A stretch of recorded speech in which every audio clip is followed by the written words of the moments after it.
Prop this. There. That's it. That's right. Hello out there, people. How's it going? Coming to you live from. Oh, there's a bit of flicker, isn't there? Look at that. Nice, nice. Now we're talking. Now we're talking. I got these. I got this string here. I've had it for a while. Yeah, there is like a flicker. It's almost like scan lines. Beautiful, beautiful. That's better than I could have even hoped for or imagined. All right, let's get the goggles on here. Greetings. You're watching Road to 1,000 Subs with me, Nick Cicada. Now, if you don't know what this stream is, we started it up yesterday. I've got the silver backdrop here. And what this is, I like to think of it less like a Hasanabi stream and more like the episode of Welcome Back, Kotter, where the Sweat Hogs run a telethon to save their class. And raise money. Except in this case, I'm not asking for your money. I'm just asking you for you to hit that subscribe button. I never guessed or imagined I'd resort to such petty materialistic means, but as it happens, I'm pretty bored right now, and I just like to make use of all the backdrops and props and stuff that I have and see how it looks, see how these things look when combined with each other. Because I'm always fascinated by that, how many combinations backdrop and prop and lighting I can get going. I guess these are both a prop and lighting technically, but it's fantastic. It's very interesting, and of course, this is lit by my raw light bulb here. So we're going to see who is it in the Adams family that eats the light bulb. It's Uncle Fester, right? I think does Gomez at one point. I forget.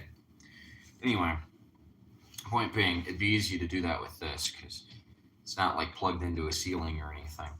Anywho, I'm not going to do that, so we're just going to have a very chill time here. It's snowy outside. It's very cold, but I'm right here next to the heater. You might actually be able to hear the heater. It's kicked on. Yeah, little ambient noise for you. I'm going to turn on live chat here. We should have some viewers pretty soon because this one's going earlier. Whoops. Shoot. This one is going earlier than it did last time. My tripod isn't built to go with cell phones. Anyway, yeah, we're on the road to 1,000 subs. It's kind of like the Talking Heads song Road to Nowhere, except it's to 1,000 subs, which isn't technically nowhere. It's technically somewhere. So we're going to get there before the end of the year. I don't know if this is going to be a daily thing. I don't know if I'll be able to set aside an hour every single day until the end of the year, but we are going to get to 1,000 subscribers before the end of the year. I've got my shark here with me. My shark is fascinating. It's very well painted. Got these gills. I guess I'll refer to him as he. I don't know if it's a girl shark or a guy shark or whatever. I don't think the genitalia are on it, but I can't think of him as a guy. Uh, that could be a cool Jaws sequel. Uh, Girl Jaws. Say there's like a Jaws, but she's like a girl. That's a twist that was never tried, I don't think, in any of the new Jaws. I don't even really like original Jaws that much, but I think there's a lot of directions it could go in that they didn't go in. I know there's all the rip-offs and all, but I think there should have been at least one official Jaws sequel where it's a girl, because I guess canonically Jaws is a guy, and I don't know. That could just be kind of interesting. His eyes are yellow. It's very well painted. I'm not sure what type species it's supposed to be. I guess great white, not hammerhead. Definitely not hammerhead. He's got the gills here. You can see where they kind of carve in there. They're almost like wounds. Just these fleshy apertures. Fantastic painting on the shark here. Chomp, chomp, chomp, chomp, chomp. That's right. We're chewing down the 1,000 subscribers here on the Nick Cicada channel. Chomp, chomp, chomp, chomp, chomp, chomp, chomp, chomp, chomp. Shark wants to eat all of you. He wants to eat all of you subscribers, all your subscribers. He wants to chow down. That's right. Anyway, he's all hollow inside. There's no organs or anything in there. Anywho, what else is going on? Oh yes, I've got my keyboard here, so I'll probably start playing a little keyboard because it is currently day, and nobody should raise too much of a fuss if I keep it sort of quiet. But for your entertainment here, I'm gonna start in on the keyboard a little bit.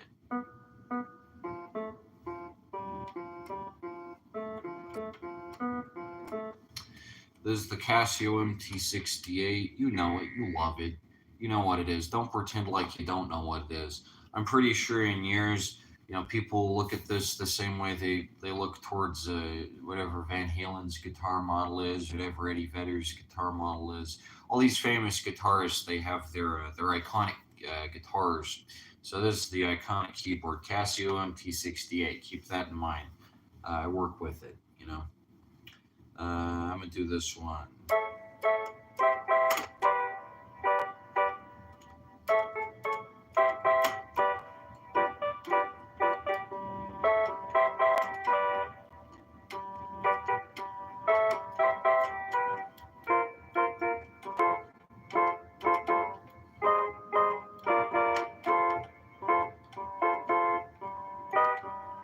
I never consider how different chords from my songs can combine with each other, because each song is just a very simple chord progression that repeats itself.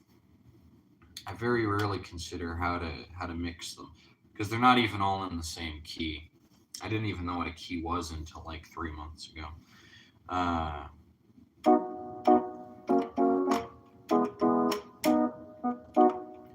this is the only song I know how to play with any degree of accuracy that's not my own. Yeah, I'm gonna do this one.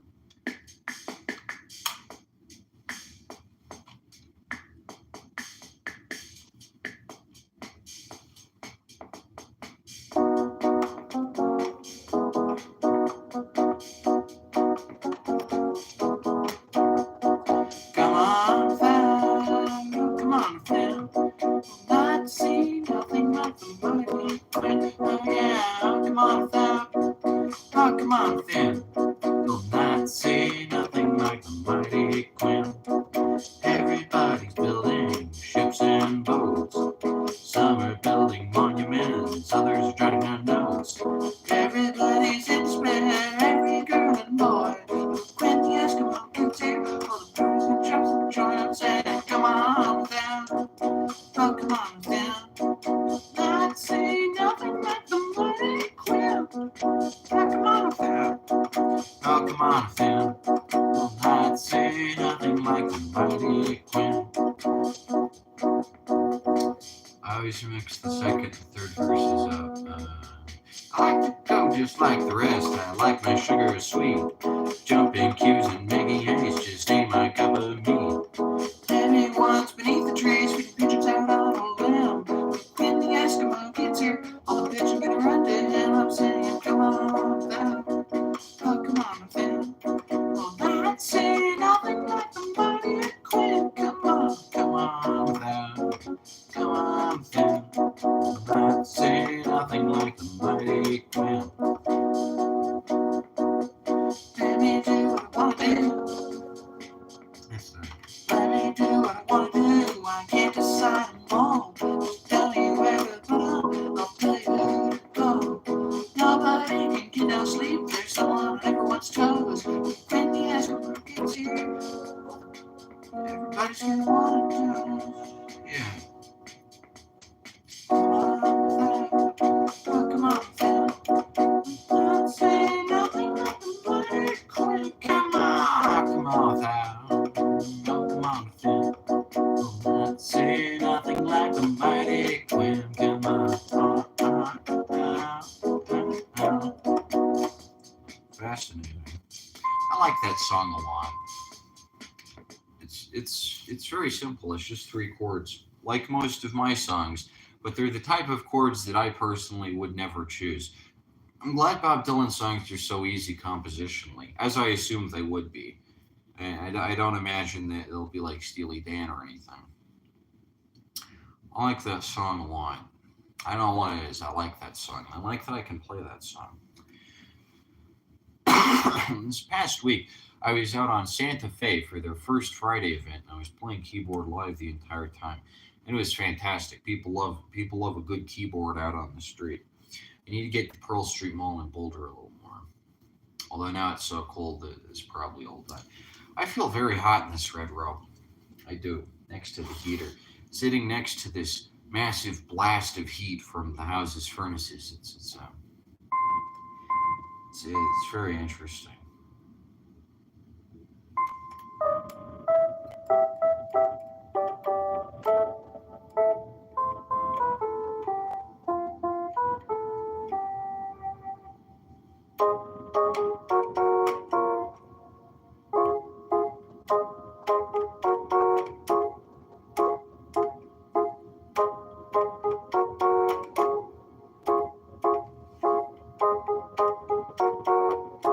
I forgot how to play this one for a long time.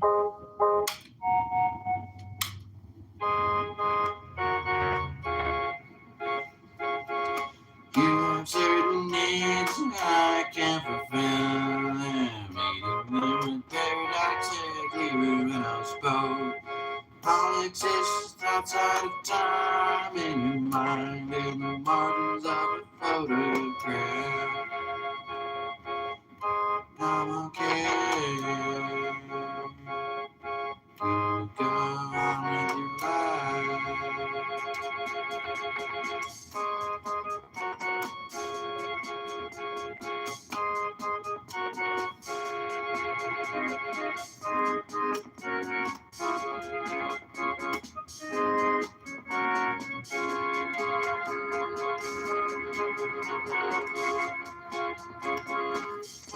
It's okay. Okay to be alone. It's okay to be alone. In the margins of a photograph. In the margins of a photograph. In the margins of a photograph.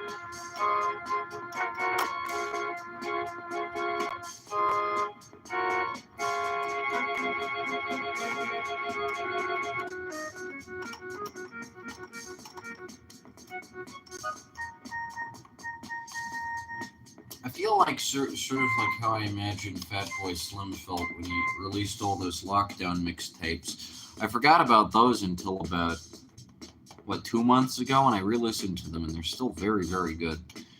But they're designed to be listened to when you have just a ton of free time.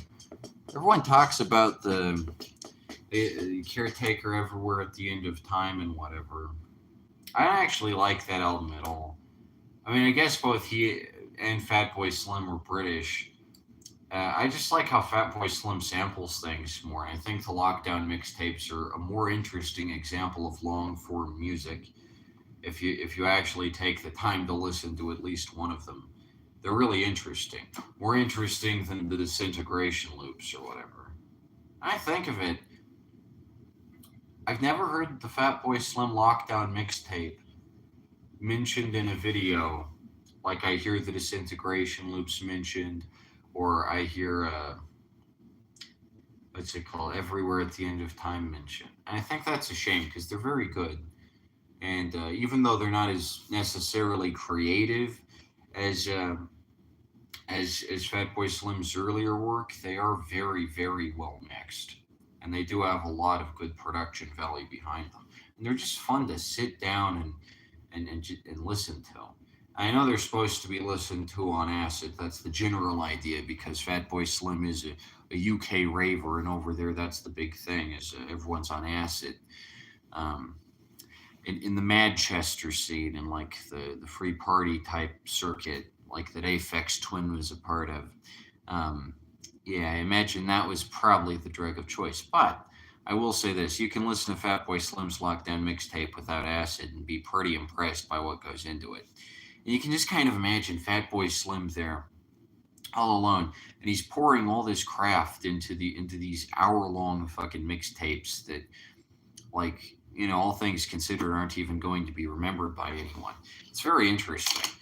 It's exactly what I do with writing, but in Fatboy Slim's case, he's a DJ, so he's just there at his turntable, just programming in all these stems and all these fragments. It's fascinating.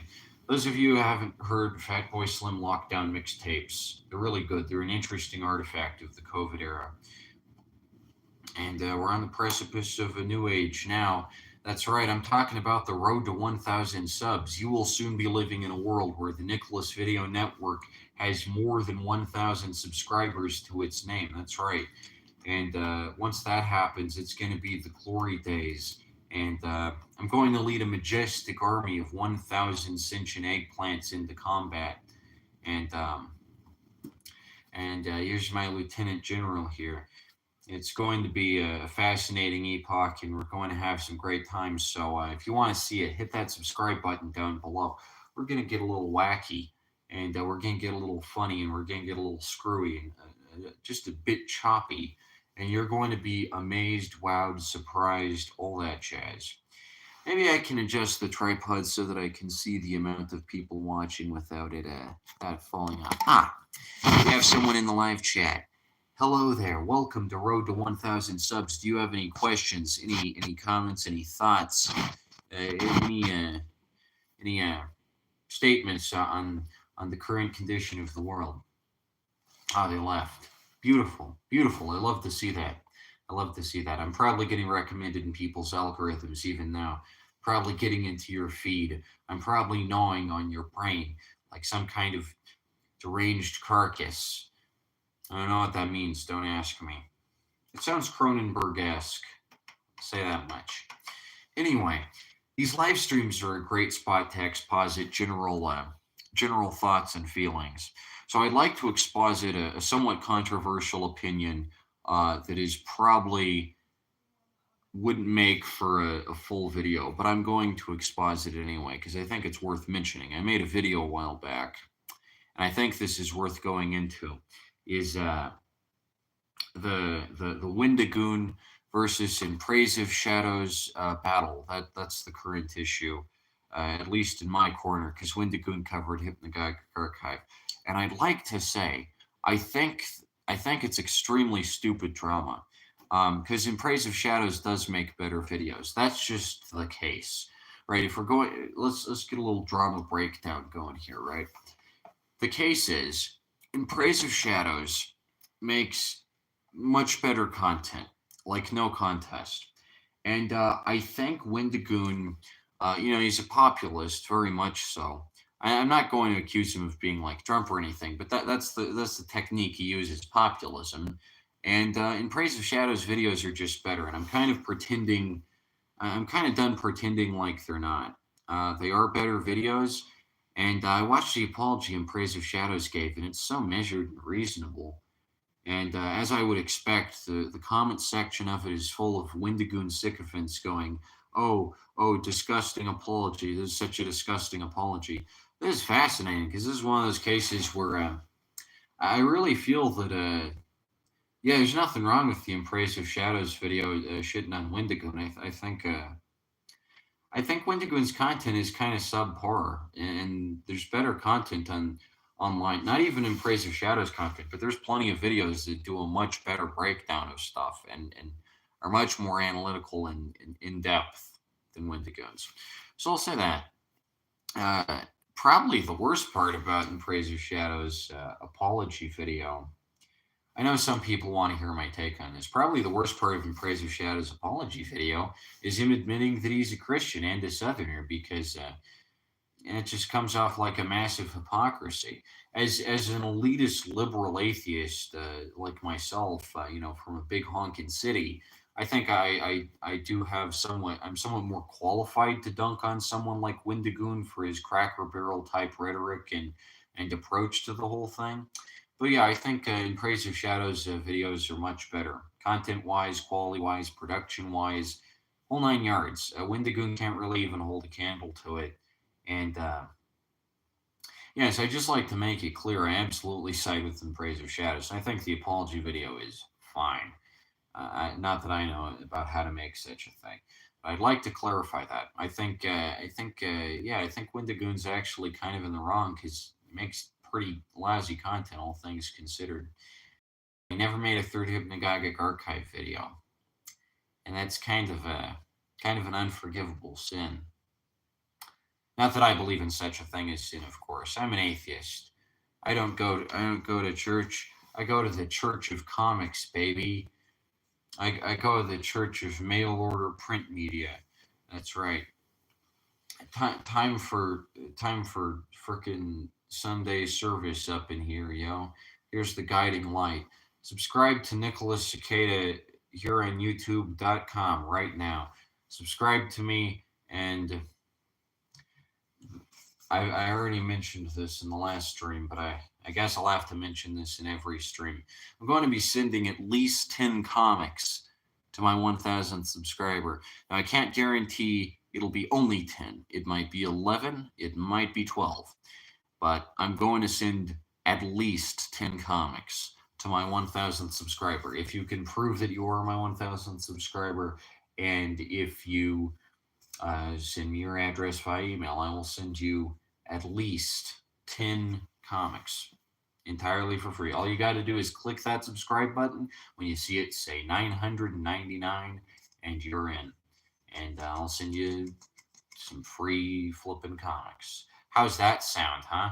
Pretty nifty, am I right? Anyway, all that aside, I've got another fantastic idea for content while we wait for the hordes of undying loyal viewers to cluster in here. There was one person just a couple minutes back. I hope they pop back in for a fascinating discussion. This is an interactive broadcast. Yes, you get to choose exactly what happens. I am practically the Neo Max Headroom. Do I look anything like Matt Frayer? I sure hope I do, because I'm coming to you live from cyberspace, yo. I'm right here on the internet, and I'm bringing you an exciting swill of effluvium, and we're gonna get it going here. I would like to display to you some of the zines I got at this year's Zine Fest because they are fascinating.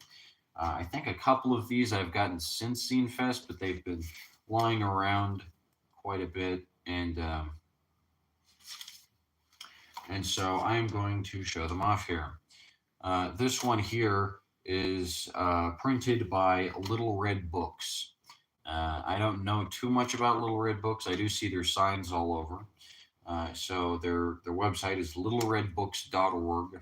I would recommend, at the very least, giving them a look if you're a local Denverite.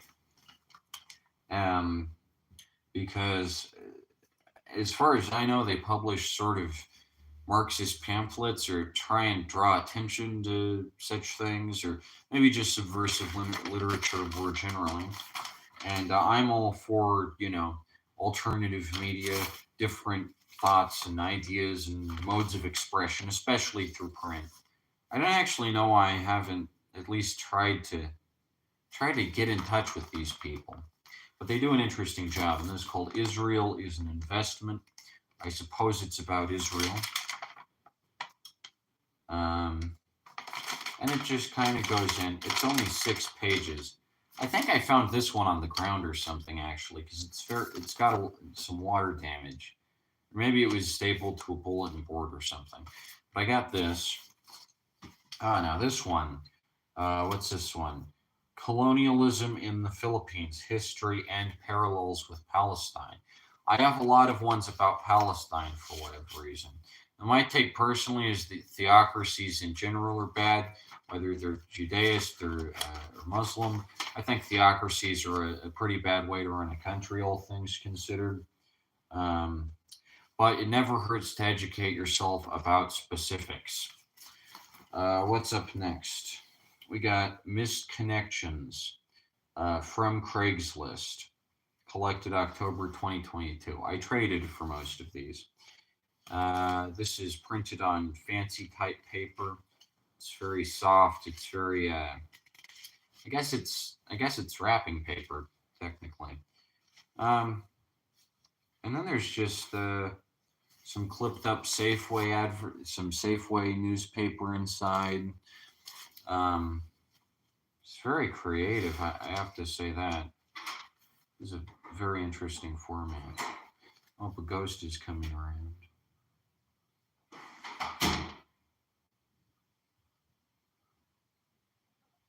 What was that?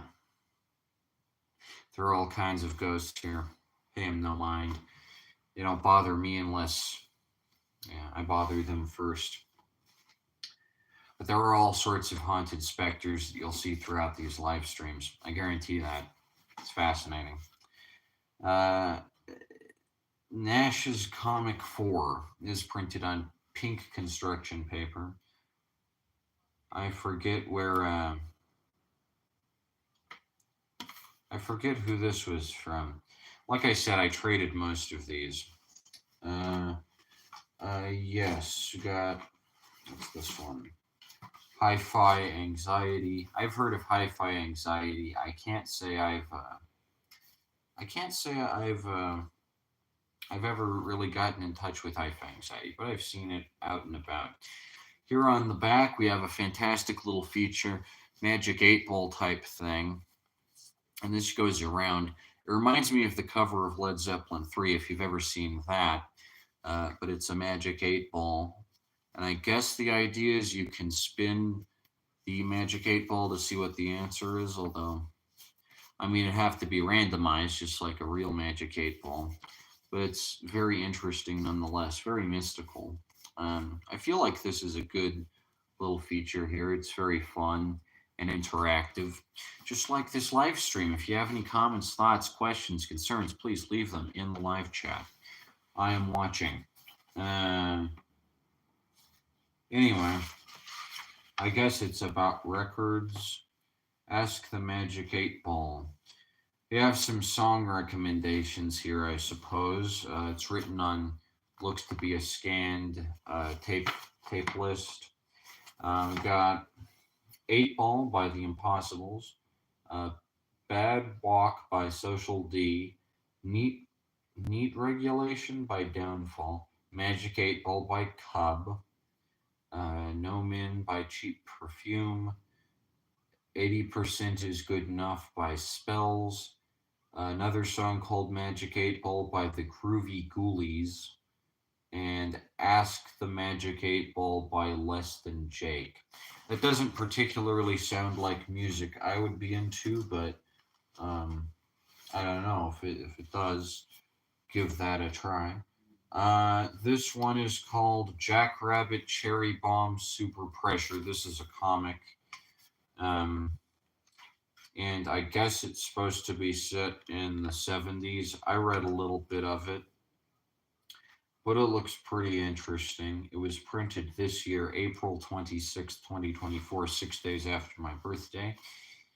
Jackrabbit Cherry Bomb Super Pressure. And it says this is the first edition and the final print run. So if you're into that. We got one viewer in the live chat. I see you. If you have a question, gone. Damn, that's interesting. Who are you? Lamont Cranston? Are you the Shadow? Do you know what evil lurks in my heart? I don't know. I feel like I'm in that episode of Tales from the Dark Side with Jerry Stiller. That's what I feel like. It's a damn good episode if you've never seen it. It's very, very, very good. Tales from the Dark Side. I forget what it's called, but it's one Jerry Stiller where he's the reactionary radio host. It's a good episode.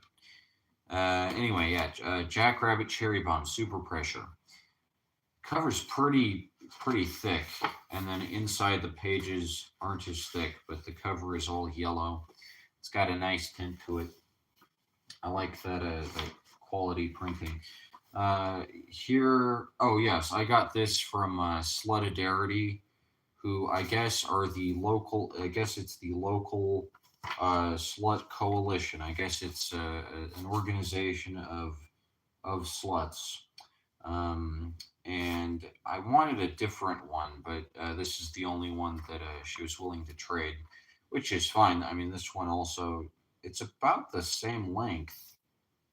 If memory serves, I think the other one is about equal length.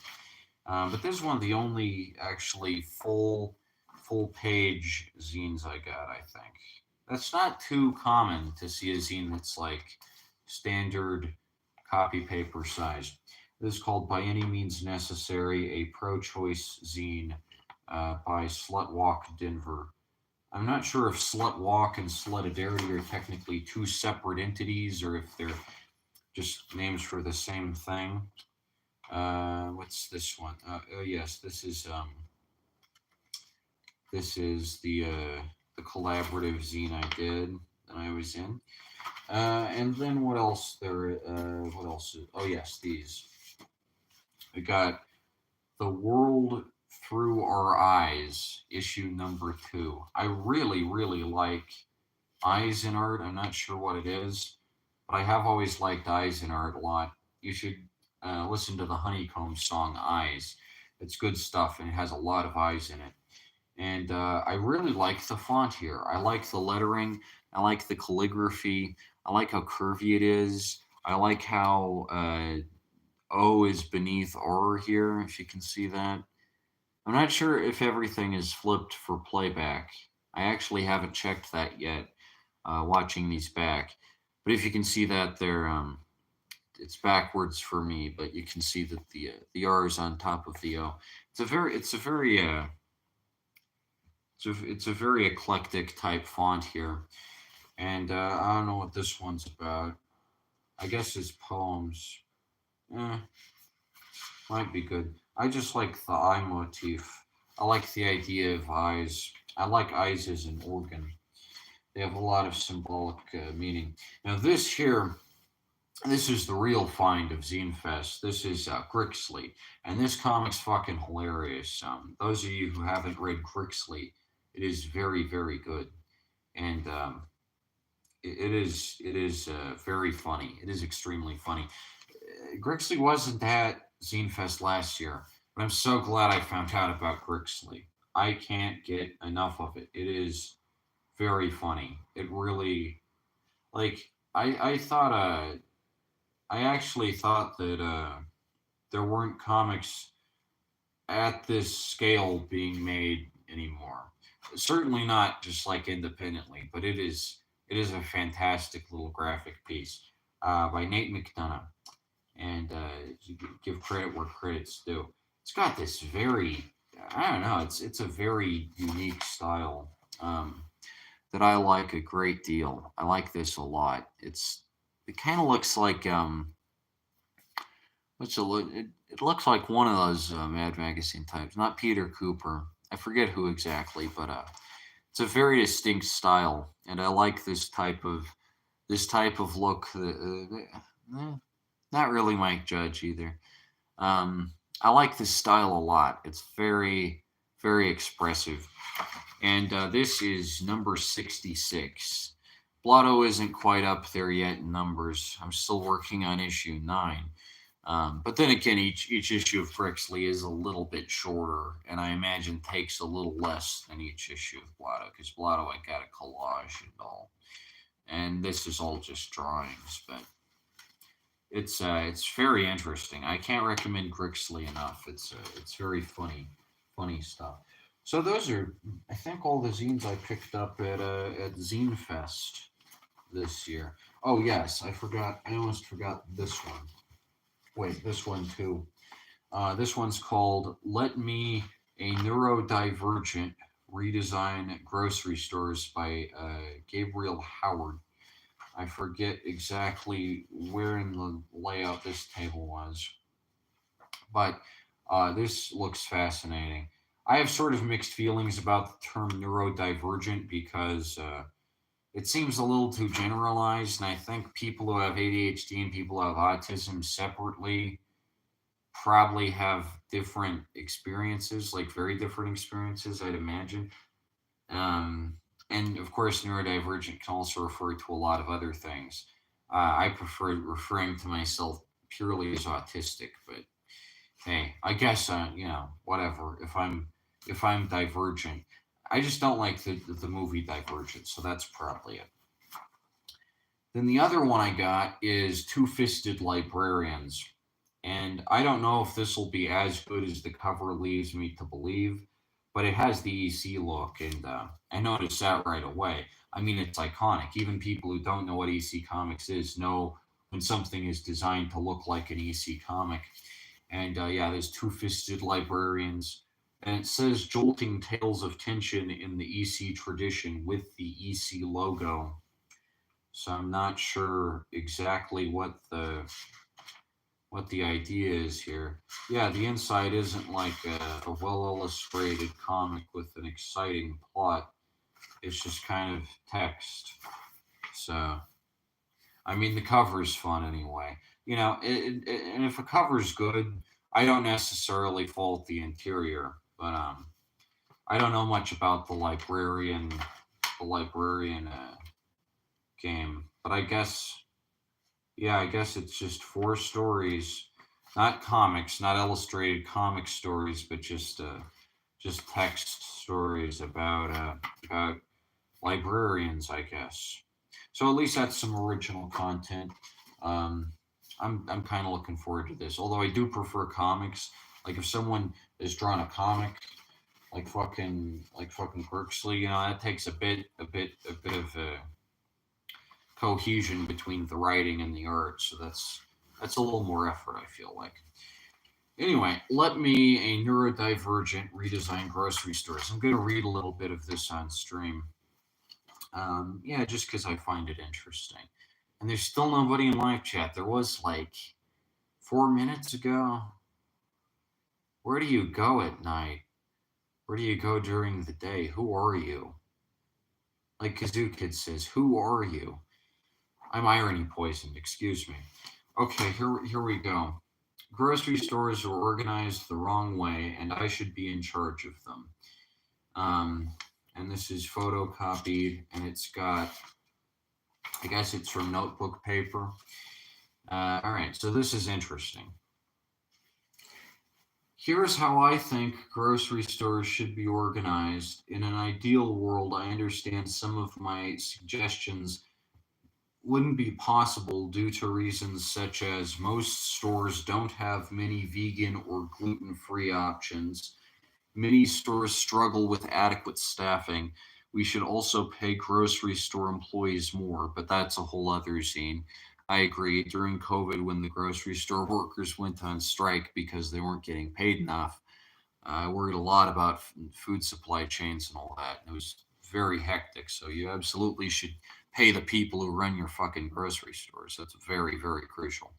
Um, but I think the way that grocery stores are designed, the layout, at least to my understanding, and I could very much be wrong here, is that companies pay a certain amount for given shelf space depending on like where it is.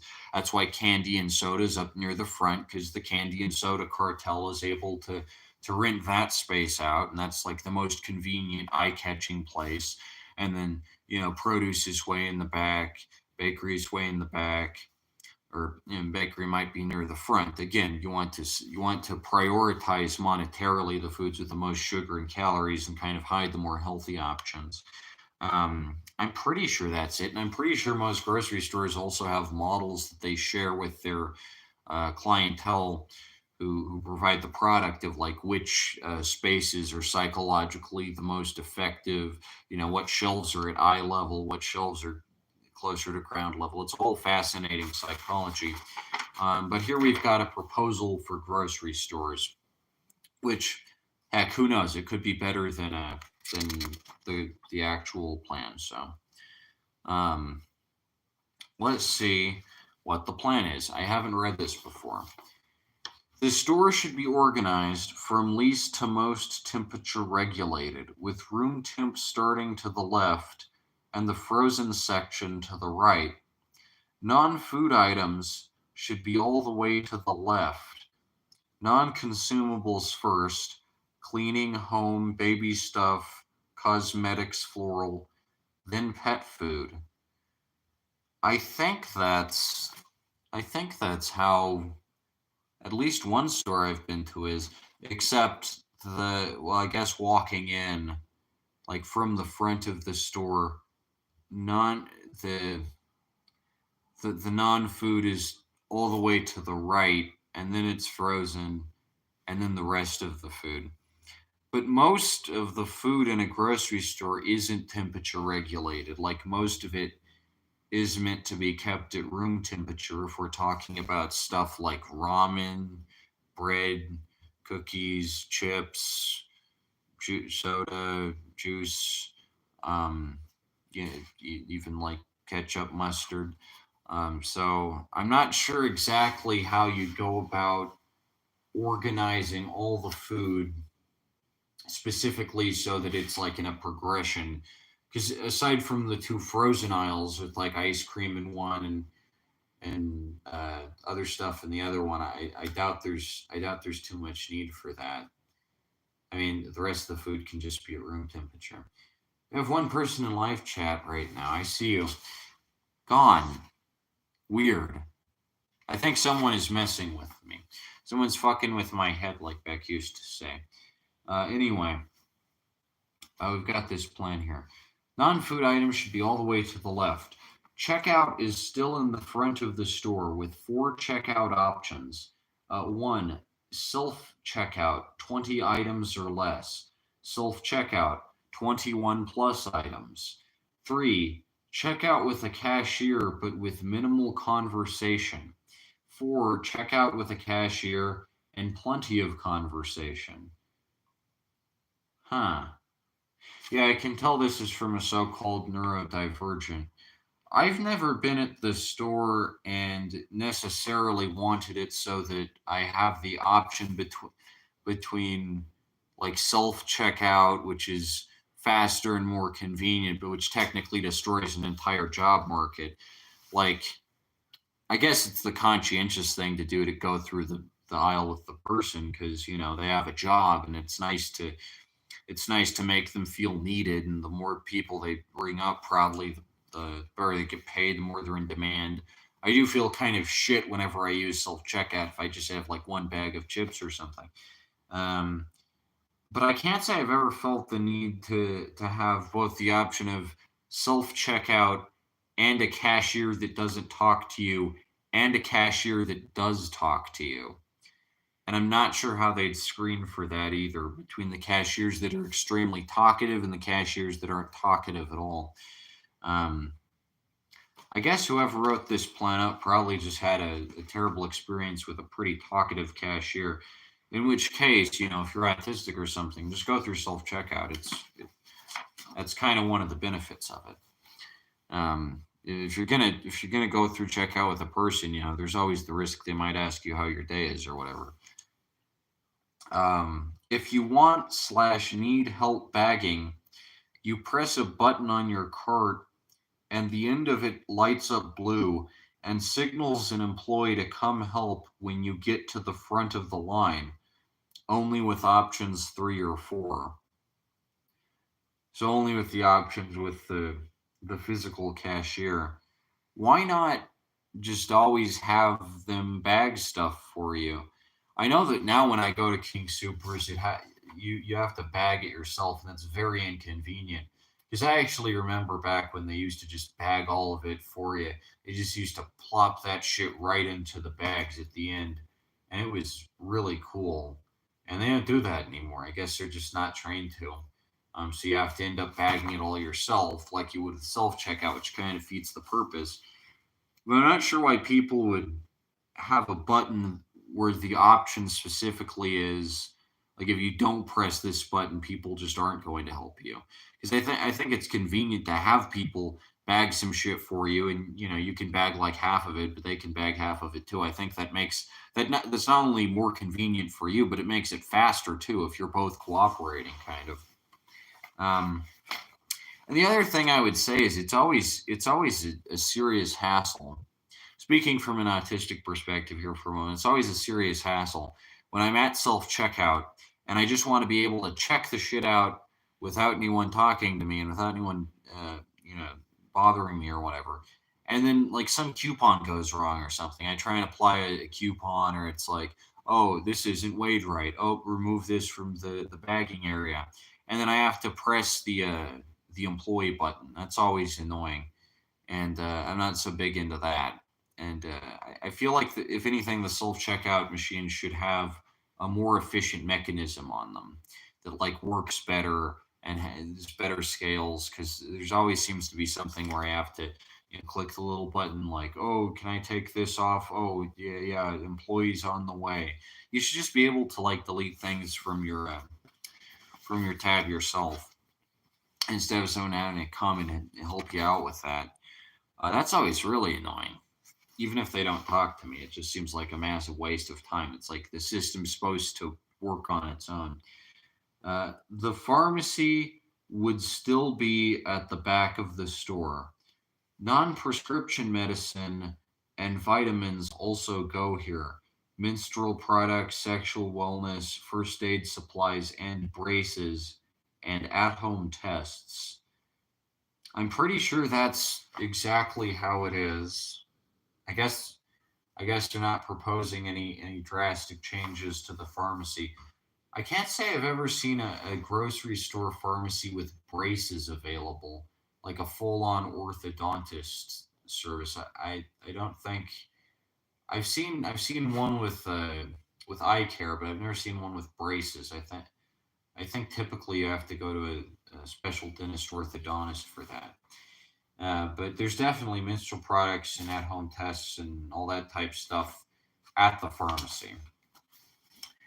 Each section, room temperature, refrigerated, frozen, will have a breakfast aisle, fruits and veggies, grains, sweets and snacks, vegan and gluten free.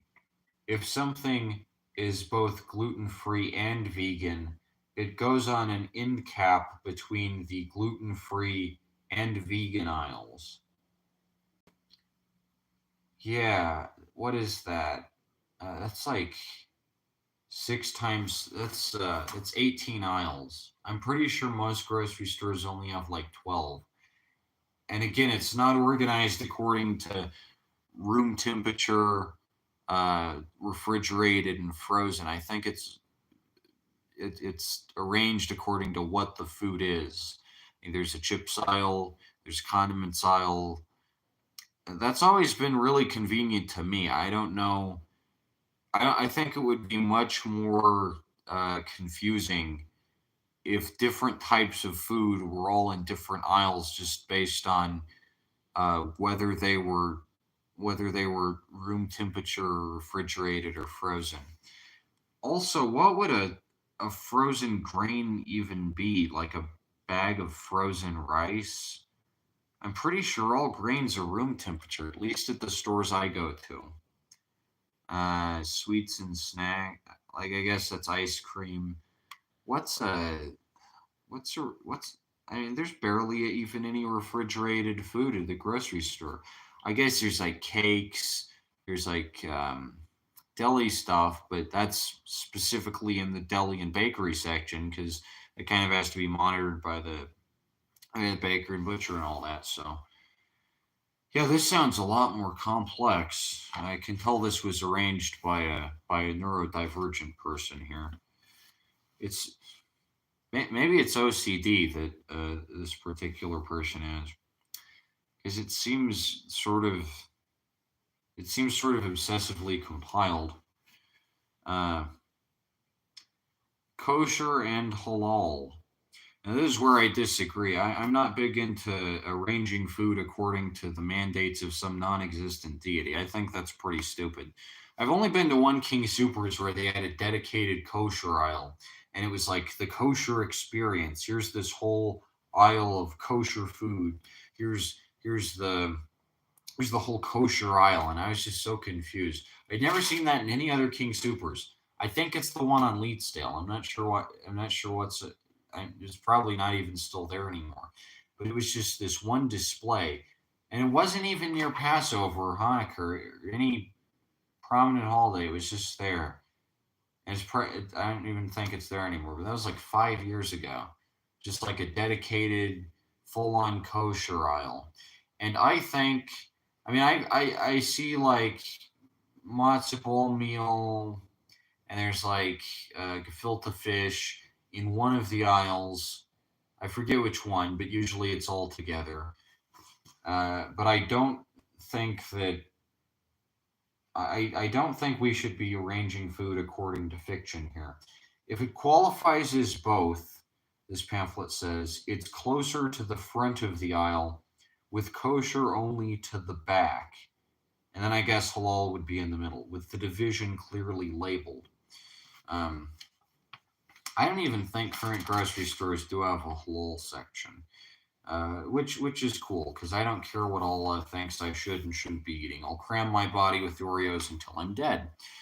That's the mandate of heaven right there. In the room temperature section, baking mixes go in the grain section.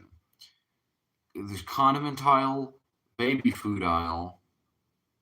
No, this goes against the previous model because each section has a different. Each section, there's room temperature, refrigerated, and frozen, and they all have their own aisle of grains.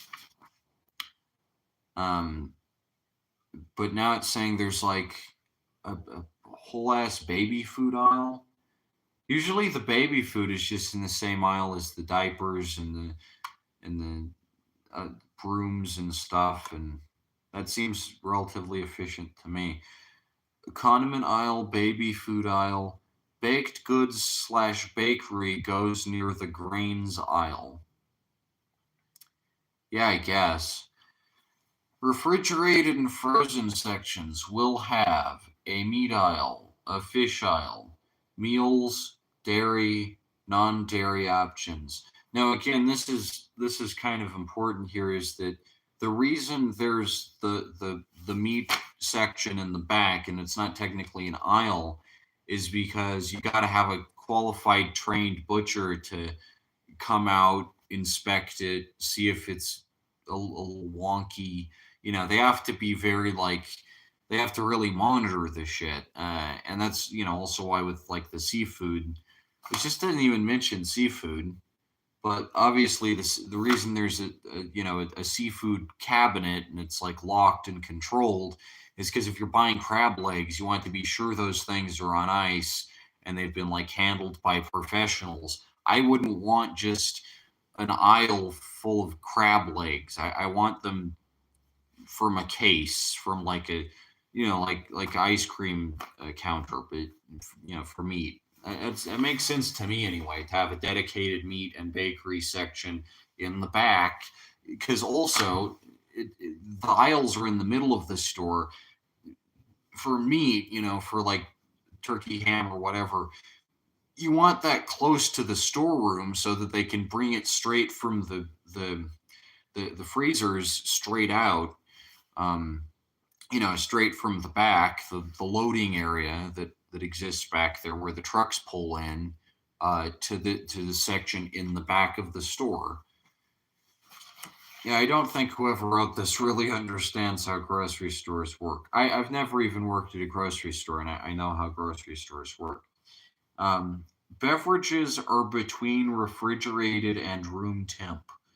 Mixers go on the room temp side. Alcohol and non alcoholic drinks are separated. That's already how it is. Mixers aren't refrigerated. Alcohol doesn't go with the non alcoholic drinks. Of course it doesn't. You wouldn't want an aisle that mixes like V8 and vodka, no one wants that. And also, like, they're definitely split between refrigerated and room temp. If a drink doesn't need to be refrigerated, it's not. Like there's the normal Florida's natural jug of grapefruit juice, which I actually like more, but then there's like the very pasteurized, less fresh, but basically the same taste ocean spray variety that's in the room temp aisle. So that's not even an idea. That's just kind of common sense. Of course, you don't put the alcohol and the normal drinks together. That's why Mike's Hard Lemonade isn't next to the normal lemonade. It's just dangerous, and also kids can probably get a hold of that. Some organizational notes. The produce section still looks the same, but is in room temp, close to the refrigerated section. Yeah, except there does need to be that one bit where it's like the leafy vegetables, and every so often they get a little sprinkling of water from above to keep them fresh and crisp. That's why it's on the side. Uh, but yeah, other than that, I mean, produce can be room temp. At least the fruits can. The vegetables kind of need to be kept a little chilly, but um, I'm not sure how it would be close to the refrigerated section because in this model, the refrigerated section presumably is in the middle of the store between the room temp and the frozen sections. So that'd be difficult to manage building in a whole vegetable sprinkler in the middle as opposed to just on the wall. Because they have to conduct tubes for to and from it and everything. In the refrigerated section, eggs go on an end cap between meat and dairy, but eggs are not in the dairy aisle because they aren't dairy. Yeah, that's bullshit. As someone who owns chicken, eggs are a dairy product. I used to have a subscription to the local dairy. Don't anymore because it was kind of expensive, but you can get all kinds of shit from a dairy. I mean, lots of things are considered dairy products. Butter, eggs, yogurt, cookie dough, even. You could get cookie dough from the dairy. That was a dairy product. You could even get like apple juice at a certain time of year. Eggnog, dairy product. Buttermilk, dairy product. Tofu, even. A lot of people consider that a dairy product. I see that in dairy sections all the time as opposed to meat sections. Even though it's meant to be a meat substitute, it's considered a dairy product. I don't know why, but eggs are even more so, I would argue, a dairy product than tofu. They are absolutely a dairy product, and the reason that they're in the dairy section is because they can be refrigerated at about the same temperature and conditions as milk and butter and all of that. Um, I don't know what this means. Eggs aren't dairy. It seems a weird point to make. Clearance is in one panel of each section, and it is labeled and near the front of the store. Yeah, I guess. There usually isn't that much clearance, though. That's usually just in like a couple bins up way by the front where no one really wants it. But I don't know if each section would have just like a bounty of clearance. That's not too common. Pizza is a meal, but pizza rolls are a snack. Other similar distinctions will need to be made for organization. Again, this is why grocery stores aren't arranged like this, because most normal people, I think, at least me, at least in my case, and this is probably my autism too, this is probably very endemic of my autism. I don't give a fuck what I'm eating. If it tastes like pizza, I'm eating it because I fucking love pizza. So I don't care if it's rolls. I don't care if it's a full pizza. I don't care if it's a little pizza. Yeah, where does a little pizza go? Like the personal size, the little plate size. Where's that go? Is that a meal or a snack? Who gives a fuck? It's pizza flavored. It goes with the pizza flavored shit, the shit that has the pizza ingredients on it. Other thoughts. There should be a program where you can keep some of your reusable bags at the store free of charge in case you forget your bags at home. Yeah, there used to just be plastic bags. Even now, there's paper bags. I just use a paper bag usually, and I just carry that shit. I didn't even have a car, but I just use a paper bag and I just carry it. It's not that hard. And paper bags are better for the environment, so I have no problem with using them. Um, but again, it has to be considered how much resources would go into like a reusable bag library checkout program that's designed entirely for people who are forgetful enough to leave their normal bag at home. I think paper bags are a fine solution. And they're like old and they work. They've been around 100 plus years. They make sense. I like them. Uh, Pay grocery store workers $1 million. Not sure if that means each one individually or just like the whole store's worth. should specify at least that. Not even necessarily I disagree with that, but it should specify if that's individually or together. This all started because how was I supposed to know that tahini is with kosher foods and not condiments in my local grocery? Make it make sense. Who even needs tahini ever? I don't even know what tahini is, I don't think. I mean, it doesn't even sound Jewish, so yeah, I'm not sure about that. Anyway, that's what inspired it, and then this here is the whole plan, the whole map here. It's very simple. I could probably do a more detailed map if, for instance, the person behind this scene specifically asked me to. Non-food items are all the way on the left, and then room temp to frozen. There's way too much pharmacy here, if you can see this. This entire back wall is pharmacy, which I really feel like people don't need that much space for medicine. I mean, it's all in little bottles. But this entire back here is just all pharmacy. And then there's windows to fill prescriptions.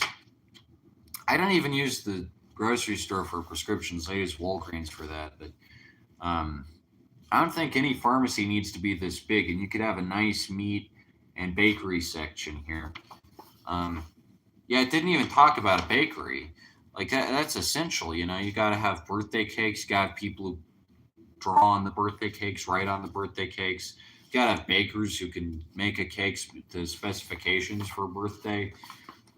I feel like there's it's an interesting idea. I don't know anyone else who really thinks all this much about the layout and arrangement of grocery stores, except the people who've done it for 100 years, and it's kind of down to an exact science. Out of everything that's wrong with grocery stores, I don't really feel the layout is that terrible. And like if you wonder where something is, you can just kind of look it up or look up at the directory. I sometimes do that. Non-consumables here, room temperature, produce. Look at that tiny little produce section. There's barely any fruits and vegetables. And this is refrigerated and this is frozen. That's a tiny ass produce section there. How is anyone even supposed to get the correct amount of vitamins with this tiny, sad, pitiful little produce nook here?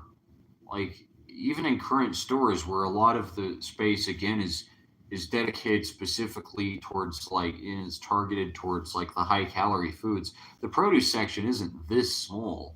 There's like a decent selection of fruits, and then you got checkout with employees and self checkout, although it doesn't specify between the two types of self checkout and the two types of checkout with employees. So yeah, this is someone's idea for the grocery store of the future. Brought to you here in this nifty little zine. It's a kind of pistachio green. Let me a neurodivergent redesign grocery stores. I have to say it's an interesting read. I never really considered that. It is fascinating. It is a very interesting idea, but I don't think grocery stores are going to be redesigned around temperature, around the temperature that things are stored. Because there's not even that much stuff that's refrigerated. Most of the stuff that can be refrigerated is frozen. We got one viewer. We still have one viewer. Either it's one viewer tuning in, or it's like five different people all tuning in and then tuning right out. Still nobody. Amazing, amazing. Who is this? Fascinating. Anything in the live chat? Let's see. This format's terrible. I still don't even know how to use it. It's very inconvenient. Anything. Any thoughts, opinions, ideas, concerns, talks about the future, anything. You want to tell you what, if anyone in chat has a question, you can ask the Magic 8 Ball here, and I'll spin it for you. and see where it goes. You want to use the magic 8 ball on the Hi-Fi Anxiety Zine? You can. I know it's here for you. Hey. Anyway, it's been an hour, so I could technically stop this circus, and I'm not sure who's tuning in. But we're on the road to 1,000 subscribers, and I have to tell you, I couldn't be happier. We are breaking that new ground. We're going into subterranean depths. We are we are ascending to Pellucidar here, in our perpetual race to the bottom. That's right. It's the road to 1,000 subs. It's the road straight towards oblivion. I'm talking 1,000 subscribers. I'm talking the big 40 number right here on YouTube. Not fucking com.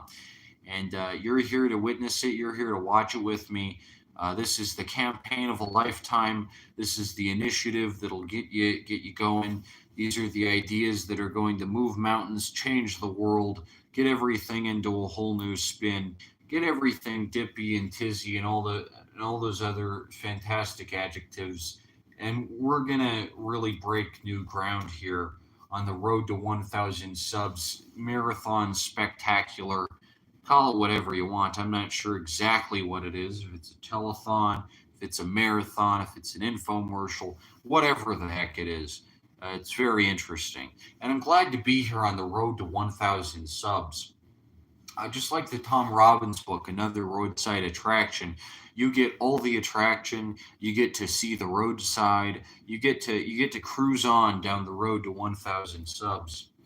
Mr. Shark is here with me, and he's cruising on down the road to 1,000 subs. You know, he's in the deep blue ocean of internet content, and he's just chomping up that 1,000 subscriber milestone. He's just his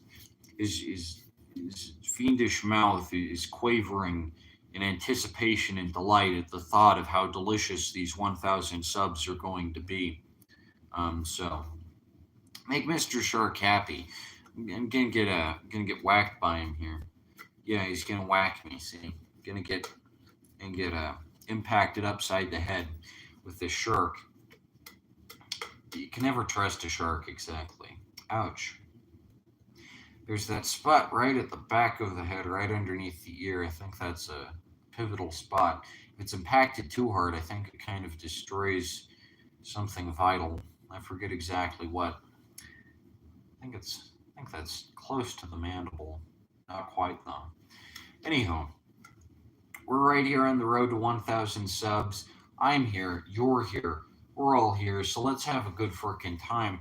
And let's get me to 1,000 subscribers, please. If you are not subscribed to the Nicholas Cicada channel, home of the best content in the Denver area, then ring that subscribe button and let's go for it. Let's see it happen. Let's make it happen. Together we can make the dream a reality. Together we can manifest it. We can bring it into being. We can take the hypothetical and make it literal. Actualize it. Draw this from the realm of fiction into the realm of fact. That's right. That's what we can do here on the Nicholas Cicada Road to 1,000 Subscribers Challenge. All right. Well, it looks like nobody's going to pop on. To whoever did, thank you for your frequenting of the fantastic Road to 1,000 Subscribers broadcast. It's only going to get more interesting as it goes on. So we're gonna get some fantastic perks for you as the 1,000 subscriber day draws nearer. I'm probably not going to do another one of these tomorrow, but I think this one was certainly worth it. We had a great time, didn't we? Huh? We had a great time, didn't we? We had a good time, huh? Or what?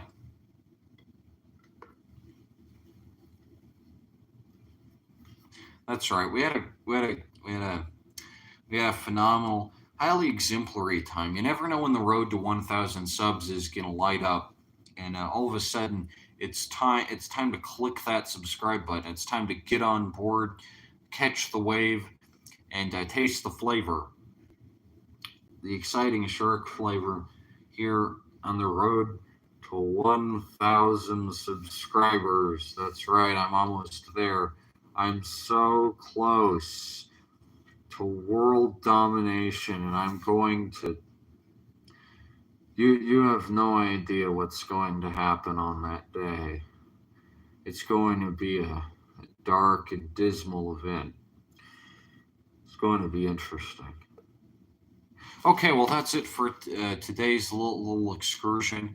The road to 1,000 subscribers. Don't you love to be here? Don't you love to see it? 1,000 subscribers. Think of it. Think of the beauty and majesty of the world. A world where I have 1,000 subscribers. That truly will be the day. That'll be the day that it happens, yo. Like Lyndon B. Johnson said, we can build the great society together. And all it takes is 1,000 bottle caps and a shark, yo. That's right. And that's the dream. And that's the great society. And that's why Lyndon B. Johnson was the man, yo. Okay, great. We're going to stop now. So thank you for watching, and see you soon on the road to 1,000 subscribers. Sporsh.